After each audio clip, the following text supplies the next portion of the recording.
रात के 10 बज चुके हैं और मैं हूं आप सभी का अपना शाविज़ मलिक और हाजिर हूं आप लोगों के सामने फिर से एक क्राइम की कहानी को लेके, एक क्राइम की घटना को लेके। दोस्तों, कई बार कुछ ऐसे केसेस आते हैं कि जिस पे हम जब स्टडी करते हैं, जब उस कहानी को लिखते हैं, तो यकीन नहीं होता कि जिसके साथ में क्राइम हुआ है या फिर जिसने क्राइम किया है, आखिरकार किसको इस पूरे केस में कसूरवार माना जाए। लेकिन दोस्तों, क्राइम क्राइम होता है। भले ही इंसान कितनी ही मजबूरी में हो, कितना ही कुछ हो, उसे क्राइम करने का अधिकार नहीं होता, क्योंकि हमारे देश के अंदर कानून है। और अगर इंसान इन सारी चीज़ों में फंस जाए तो उसे कानून का सहारा लेना चाहिए, ना कि उसे क्राइम करना चाहिए। क्योंकि अक्सर देखा जाता है कि लोग क्राइम बदनामी के दर से कर देते हैं, क्योंकि आजकल दोस्तों मोस्टली जो क्राइम हो रहे हैं वो नाजायज़ ताल्लुकातों में हो रहे हैं। तो नाजायज़ ताल्लुकातों में इंसान सोचता है कि बड़ी बदनामी हो जाएगी, इसलिए किसी को रास्ते से हटा देते हैं और रास्ते से हटाने का वो क्राइम का रास्ता चुनते हैं। एंड उसके बाद में दोस्तों एक व्यक्ति की वो लोग जान भी लेते हैं। और बड़ी हैरानी होती है कि जिस बदनामी के डर से उन्होंने ये सब कुछ किया था, बाद में इन चीज़ों का पर्दाफाश होता है, तब भी ये चीज़ें समाज के सामने जाती हैं। तो ऐसे में इंसान को चाहिए कि पहले बेहतर तरीके से कोऑपरेट कर ले इन सारी चीज़ों को, और अगर बेहतर तरीके से सारी चीज़ों को हैंडल ना कर सके तो पुलिस के साथ सहारा ले ले। लेकिन क्राइम का रास्ता उसके लिए एक तरीके से नर्क का द्वार है। वो रास्ता उसको ऐसी स्थिति में लेके जाता है कि जिसकी वजह से उसकी पूरी ज़िंदगी बर्बाद हो जाती है। तो दोस्तों, पूरी ही कहानी सिलसिलेवार तरीके से आप लोग को सुनाऊंगा और आप लोग के अंत में कमेंट्स में पढ़ूंगा, तो आप लोग वीडियो में अंत तक बने रहिएगा। जो लोग पहली बार चैनल पर आए हैं वो लोग शायद चैनल को सब्सक्राइब करें, सपोर्ट करें, अपना प्यार दिखाएं। और दोस्तों, जिस तरीके से आप लोग मुझे नए चैनल पर प्यार दिखा रहे हैं, तो आप लोग का बहुत बहुत शुक्रिया। और आप लोग जो भी अभी तक उस चैनल को सब्सक्राइब नहीं किए हैं तो चैनल को जाके सब्सक्राइब कर लीजिए। लिंक मैं उसका टाइटल में दे दूँगा @ कर। दोस्तों, बात करें अगर आज की कहानी की, तो आज की कहानी की शुरुआत होती है पंजाब से। और इसी पंजाब में एक ज़िला लगता है औरंगाबाद ज़िला, और इसी औरंगाबाद ज़िले के अंतर्गत एक थाना आता है ओवरा थाना। और इसी ओवरा थाने के अंतर्गत एक गांव आता है कैथी गांव। और इसी कैथी गांव में राम नारायण जो है वो रहा करते हैं। राम नारायण के 2 बेटे, एक बेटा मुकेश कुमार, एक बेटा जिसका नाम राकेश कुमार। राम नारायण अपने दोनों ही बेटों के साथ में, पति पत्नी के साथ में बहुत अच्छे तरीके से जो परिवार था वो अपनी ज़िंदगी बिता रहा था। हालांकि परिवार में उतनी सहूलियतें नहीं थी, लेकिन उसके बावजूद भी जो परिवार था वो खुश था, खुशियाँ थी परिवार में। इसी बीच में राम नारायण का एक बेटा जिसका नाम राकेश कुमार होता है, वो बताता है कि मेरा एक दोस्त है जिसका नाम अजय राम है। अजय राम पंजाब के चंडीगढ़ में जो संगरूर सिटी है वहीं पर एक प्राइवेट कंपनी में काम करता है, जो संगरूर पटियाला मेन रोड पर एक प्राइवेट कंपनी पड़ती है। मैंने उससे बात की है, वो मुझे वहाँ पर काम दिला देगा, इसलिए मैं वहाँ पर काम करने के लिए जाना चाहता हूँ। अब पिता राम नारायण जब बेटे की ये बात सुनता है कि मेरा बेटा काम करने के लिए जाना चाहता है, उसने अपने दोस्त से बात कर ली है, रहना कहाँ है, ये सारी चीज़ें पूछता है। तो राकेश कुमार बताता है कि जो मेरा दोस्त अजय राम है, जब वो वहाँ रहता है तो उसकी फैमिली भी वहीं पर रहती है, तो मैं उसकी फैमिली के साथ में रह लूँगा, खाने पीने की कोई टेंशन नहीं होगी। उसके बाद में जो राकेश कुमार होता है ये काम करने के लिए अपने दोस्त अजय राम के पास में पंजाब के चंडीगढ़ के संगरूर में पहुंच जाता है। और वहीं पर जो संगरूर में पटियाला मेन रोड है वहीं पर एक प्राइवेट कंपनी में कामकाज करने लगता है। अब जो राकेश कुमार था काम करने के लिए चंडीगढ़ संगरूर में गया हुआ था, उसके बाद में से सैलरी वगैरह मिलने लगती है। उसके बाद में कुछ पैसे ये अपने परिवार वालों को भेजता है, कुछ अपना खर्चा वगैरह करता है। यानी सारी चीज़ें बहुत एक्यूरेट तरीके से चल रही थी। जो राकेश कुमार था अपने दोस्त अजय राम के साथ में बहुत खुश था। अच्छा, अजय राम भी इसलिए खुश था कि उसकी पत्नी और उसके बच्चों के बीच में एक ऐसा उसका भाई आ चुका है, जो अगर कभी अजय राम घर पर ना हो तो कम से कम उनकी पत्नी और बच्चों का सहारा है। अगर मार्केट से कुछ लाना है तो ला देगा।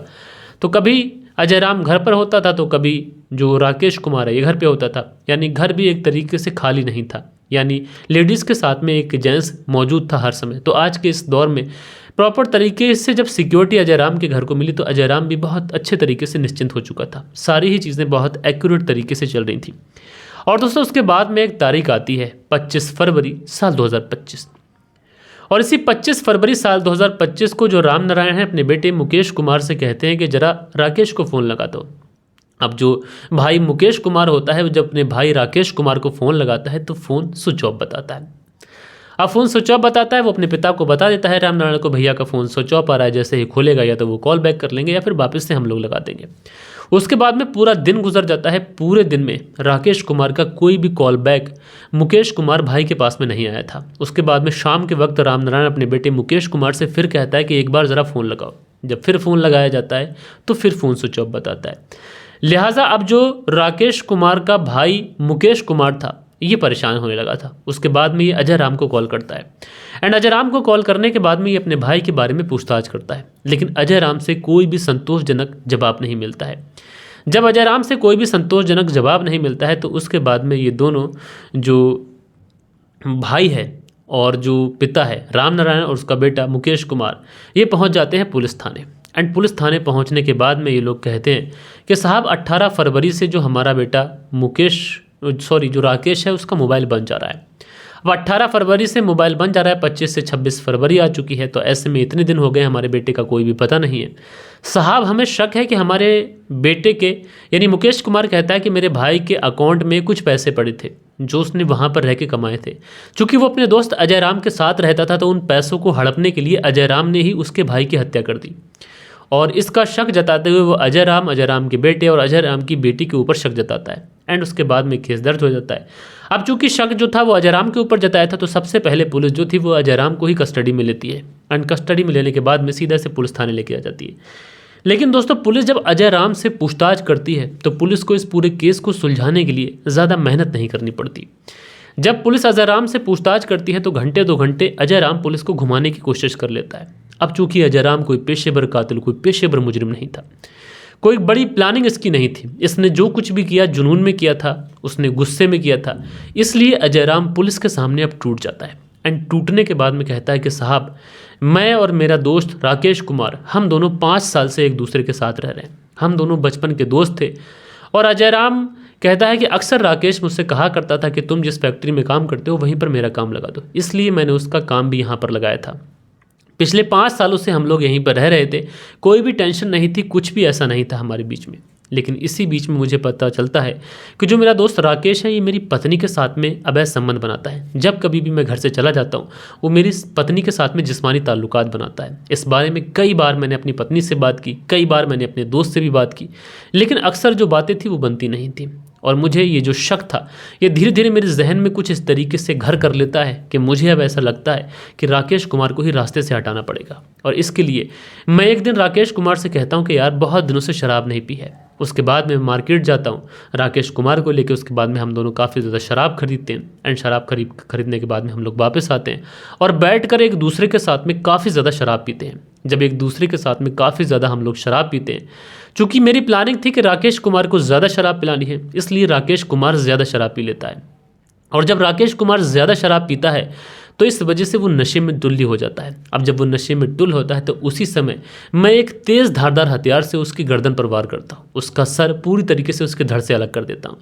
उसके बाद में उसका सर पूरी तरीके से धड़ से अलग करने के बाद में उसकी बॉडी के कई सारे पार्ट्स करता है। पार्ट्स करने के बाद में जो डेड बॉडी के अलग अलग पार्ट्स थे, अब डेड बॉडी को ठिकाने लगाने के लिए जो गर्दन थी वो पास ही के एक गंदे नाले में फेंक देता है। बाकी जिस्म के जो कुछ और पार्ट्स थे वो अलग अलग जगहों पर फेंके जाते हैं। अब दोस्तों पुलिस जब ये बात अजय राम से सुनती है तुरंत अजय राम को लेती है, उसके बाद में उस गंदे नाले के पास पहुँचती है और वहाँ से वो सर को बरामद कर लिया जाता है। और उसके बाद में अजय राम से पूछताछ की जाती है कि बॉडी के और पार्ट्स कहाँ पर फेंके हैं। अजय राम सारी जगहों के पते बताता है, पुलिस सारी जगह पहुंचती है, सारी चीज़ें बरामद करती है। लेकिन दोस्तों जब अजय राम पुलिस के सामने ये सारी चीज़ें बता रहा होता है तो पुलिस भी अजय राम को ही देख रही होती है और पुलिस के जहन में बस एक ही सवाल होता है कि अजय राम तुम्हें सिर्फ शक था कि तुम्हारी पत्नी उससे नाजायज़ ताल्लुकातों में है तो तुमने इस वजह से एक व्यक्ति की हत्या कर दी। ज़रा सोचिए कि आने वाले समय में तुम्हारे बच्चों के साथ क्या होगा, क्योंकि तुम्हारा जो दोस्त था वो तो इस दुनिया से चला गया, लेकिन तुम्हें भी अब सारी ज़िंदगी जेल में गुजारनी पड़ेगी। तो दोस्तों जब इस तरीके से केस का खुलासा हुआ तो हर कोई हैरान था, परेशान था और हर आदमी यही सोच रहा था कि आखिर कोई गुस्से में जुनून में आकर ऐसा कैसे कर सकता है।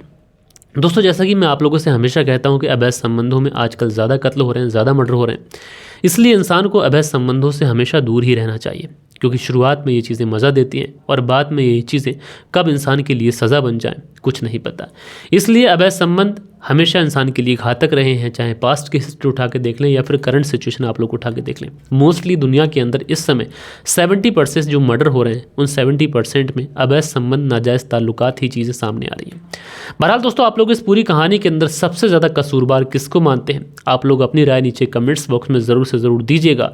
बाकी दोस्तों कल के दिन आप लोग के कुछ कमेंट्स भी हैं, वक्त होता है कि आप लोग के कमेंट्स पढ़ लिए जाएं। सो दोस्तों कल के दिन जो कमेंट्स आए थे उसमें जयप्रकाश सिंह लिखते हैं, नमस्कार मलिक भाई साहब, वीडियो जो आज आई है आपकी बहुत अच्छी है, इसमें उस औरत की कमी थी। तो जयप्रकाश सिंह जी मेरे भाई आपका शुक्रिया। सोनू पांडे लिखते हैं, आप बहुत अच्छी कहानी सुनाते हैं, धन्यवाद।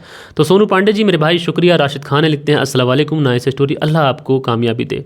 तो राशिद खान जी वालेकुम सलाम मेरे भाई, आपका बहुत बहुत शुक्रिया। उसके बाद में HGHN करके आईडी है, लिखते हैं सलाम वालेकुम भाई, इरशाद मंसूरी सुपर स्टोरी है भाई। तो भाई वालेकुम सलाम इरशाद मंसूरी जी, आपका बहुत बहुत शुक्रिया। उसके बाद में सुरेंद्र शर्मा है, लिखते हैं नमस्ते मलिक भाई साहब, नाइस स्टोरी, सुरेंद्र कुमार श्री विजयनगर राजस्थान से। तो सुरेंद्र शर्मा जी नमस्ते मेरे भाई, आपका बहुत बहुत शुक्रिया बेशकीमती कमेंट्स करने के लिए। मंसूरी भाईजान है, लिखते हैं गुड जॉब भाई। तो मंसूरी भाईजान जी शुक्रिया। दिनेश कुमार है, लिखते हैं नमस्कार मलिक भाई, बहुत बढ़िया कहानी है। तो दिनेश कुमार जी भाई नमस्कार, कैसे हैं आप। उसके बाद में AK खान है, लिखते हैं कहानी बहुत अच्छी लगी। तो AK खान जी बहुत बहुत शुक्रिया। दिनेश कुमार आगे लिखते हैं, मलिक भाई आप बहुत बढ़िया कहानी सुनाते हैं। दिनेश कुमार जी मेरे भाई शुक्रिया। गफ्फार खान है, लिखते हैं नाइस स्टोरी सर। तो गफ्फार खान जी शुक्रिया आपका। दिनेश कुमार आगे लिखते हैं बहुत बढ़िया भाई, दिनेश कुमार जी शुक्रिया। आगे भी दिनेश कुमार जी का प्यारा सा कमेंट्स है, उसके बाद फिर दिनेश कुमार जी का प्यारा सा कमेंट्स है। तो मेरे भाई आपका तहे दिल से शुक्रगुजार हूँ इतनी बार कमेंट्स करने के लिए। मंसूरी भाईजान हार्ट बनाते हैं। उसके बाद में YSR भाई लिखते हैं, भाई शर्ट का कलर बहुत बढ़िया है, मेरा फेवरेट कलर भी ब्लू है। तो भाई YSR जी आपका बहुत बहुत शुक्रिया जी। शीलनिधि लिखते हैं, स्टोरी सबसे सुनने वालों से भाई स्टोरी को लाइक किया करो और 2 सेकंड की बात है। तो शीलनिधि जी इस तरीके से सपोर्ट करने के लिए आपका शुक्रिया। माजिद अंसारी सलाम करते हैं, तो भाई वालेकुम सलाम शुक्रिया। दिनेश कुमार है, लिखते हैं मलिक भाई डीप और आपके लिए दुआ करते हैं। तो दिनेश कुमार जी आप और आपकी वाइफ दीप का बहुत बहुत शुक्रगुजार हूँ। नूर मोहम्मद अंसारी हैं, लिखते हैं सब साहब सर अभय चौय की कहानी कब सुनाएंगे, हांगकांग की कहानी है सर प्लीज़ सुनाइए। तो नूर मोहम्मद अंसारी जी मैंने अपने स्क्रिप्ट राइटर को वो कहानी कल के दिन दे दी है और वो 1-2 दिन में सारी स्टडी प्रॉपर करके मुझे दे देगा। उसके बाद में मैं आपको ज़रूर सुनाऊँगा। उसके बाद में वो कहानी मैं दूसरे चैनल पर सुनाऊंगा, तो आप उस चैनल को सब्सक्राइब ज़रूर कर लीजिएगा, लिंक मैंने उस चैनल का टाइटल पर दे दिया है। उसके बाद में YSR लिखते हैं, 70 साल की उम्र में भी ये सब कुछ होता है। AK खान लिखते हैं, लोगों को सोच को न जाने क्या हो गया है। बालिश बिहारी हैं, लिखते हैं मलिक साहब जी नमस्कार सर जी, आप मेरा नाम लेना भूल जाते हैं क्यों, मैं कभी कभी कमेंट्स करने लगा हूँ और जो सफ़ेद दाग है उसे जल्दी जाता नहीं है। बहुत लोगों को इलाज कराते देखा हूँ लेकिन ठीक किसी को नहीं देखा हूँ। हिंदू लोगों में संडे को नमक छोड़ते हैं यानी नमक नहीं खाते, इसके लिए जैसा अच्छा लगे कर सकते हो जी। तो बालिश बिहारी जी कोई भी टुटका कोई भी ऐसा वो चीज़ हो जिससे ये दाग ठीक हो जाए, आप मुझे इंस्टाग्राम पर मैसेज कर बता दीजिएगा, मैं करने के लिए तैयार हूँ। सुनत्यागी लिखते हैं, इंसान कितना गिर चुका है, शुक्रिया। उसके बाद में अगला जो कमेंट्स है ये कान सिंह करके है, लिखते हैं साबिर जी जो सफ़ेद दाग है परफेक्ट इलाज मेरा आजमाया हुआ है, जोधपुर मथुरादास मथुरा हॉस्पिटल जोधपुर, डॉक्टर दिलीप कछवाहा। तो कान सिंह जयाल जी मेरे भाई आप मुझे इंस्टाग्राम पर एक बार रब्ता कीजिए, मुझे आपसे बात करनी है क्योंकि सफ़ेद दाग को लेकर मैं थोड़ा चिंतित हूँ, इसलिए आप मुझसे ज़रूर रब्ता कीजिए और मुझे बताइएगा कि किस तरीके से वहाँ डॉक्टर के पास जा सकते हैं, क्या प्रिस्क्रिप्शन है, सारी चीज़ें मुझे डिटेल में अगर आप बताएंगे तो मैं डेफिनेटली वहाँ पर डॉक्टर से जाकर अपना इलाज शुरू कराऊंगा, क्योंकि मुझे ये सफ़ेद दाग की बहुत ज़्यादा टेंशन है इस समय, क्योंकि धीरे धीरे इसकी जो ग्रोथ है वो बढ़ती चली जा रही है और धीरे धीरे ये जो दाग है वो साइज़ में भी बड़ा होता चला जा रहा है, इसलिए थोड़ी सी टेंशन है।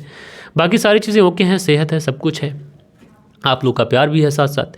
लेकिन दोस्तों बहुत सारे लोग बोलते हैं कि सर कमेंट्स आप हमारा मिस कर देते हैं, तो आप कोशिश क्या करें जो हमारा लेटेस्ट वीडियो होता है उस वीडियो पे आप अगले दिन सुबह तक 8 या 9 बजे तक कमेंट्स कर दिया करें, तो वो कमेंट्स मैं डेफिनेटली कवर कर लिया करूँगा, क्योंकि कई बार ऐसा होता है कि वीडियो को सुबह 10 बजे ही शूट कर देता हूँ, तो ऐसे में बाद वाले जो कमेंट्स होते हैं वो मिस हो जाते हैं। तो आप कोशिश किया करें, जैसे एग्जांपल के तौर पे मैं रात 10 बजे वीडियो डालता हूँ, 10 बजे मैंने वीडियो डाला, 10 बजे से लेके अगले दिन सुबह 8 से 10 बजे तक अगर आप कमेंट्स कर देंगे तो वो कमेंट्स तो आपका मिस होना ही नहीं है। तो दोस्तों बाकी आप लोग जो भी कहना चाहें इस कहानी के बारे में, मेरे बारे में, सब कुछ बताइएगा। कहानी में कुछ अभी अपडेट चाहते हैं या फिर कुछ और चाहते हैं, किसी और तरीके से चाहते हैं, वो भी बताइएगा। कोई आपकी डिमांडेड स्टोरी हो, कोई आप की डिमांड हो कि आप उस केस को सुनना चाहते हैं, वो भी बताइएगा। बाकी दोस्तों मिलते हैं कल के दिन किसी और क्राइम स्टोरी के साथ में। जब तक के लिए अपना ख्याल रखें, देश का ख्याल रखें, परिवार के रिश्तों की अहमियत को समझें। जय हिंद, जय भारत।